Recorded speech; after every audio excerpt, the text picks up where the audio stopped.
ബുദ്ധിയുള്ള ആൾക്കാർ. സാംസ്കാരിക വകുപ്പ് മന്ത്രി നമ്മുടെ സജി ചെറിയാൻ പറയുന്നത് ടീച്ചറിന്റെ പേരിന് മുൻപ് കലാമണ്ഡലം എന്ന വാക്ക് പോലും ഉപയോഗിക്കാൻ അനുമതി നൽകരുത് എന്നുള്ളതാണ്. അതിനോടുള്ള ഒരു പ്രതികരണം. അങ്ങനെ അദ്ദേഹത്തിന് അത് പറ്റൂല. അതെങ്ങനെ പറ്റും?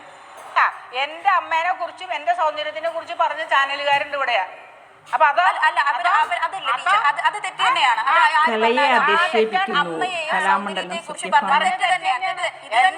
ഒരു മനുഷ്യന്റെ നിറമാണോ കലയ്ക്ക് പ്രാമുഖ്യം നൽകുന്നത്?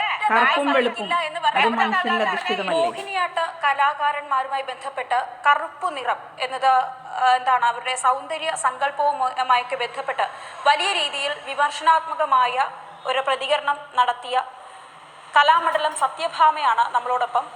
കറുപ്പിനോട് ഏതെങ്കിലും തരത്തിലുള്ളൊരു വിരോധമുണ്ടോ? നിങ്ങൾ ഈ ചോദ്യം തന്നെ തെറ്റാ. ഇതല്ലല്ലോ ആദ്യമേ ചോദിക്കേണ്ടത്. എന്നെ ടീച്ചർ എന്ന് വിളിക്കുന്നതുകൊണ്ട് വിരോധമില്ല. 66 വയസ്സായി. ഓക്കെ. പിന്നെ ഇങ്ങനെ യൂട്യൂബിൽ ഒരു പ്രൈവറ്റ് ചാനൽ യൂട്യൂബിൽ ടീച്ചറിൻ്റെ ഒരു ഇൻ്റർവ്യൂ കാണാനും അല്ലെങ്കിൽ അതിനോടനുബന്ധിച്ച് ടീച്ചർ സംസാരിക്കുന്നത് കേൾക്കാനിടയായി. ഇങ്ങനെയല്ലേ തുടങ്ങണ്ടേ? ഓക്കെ.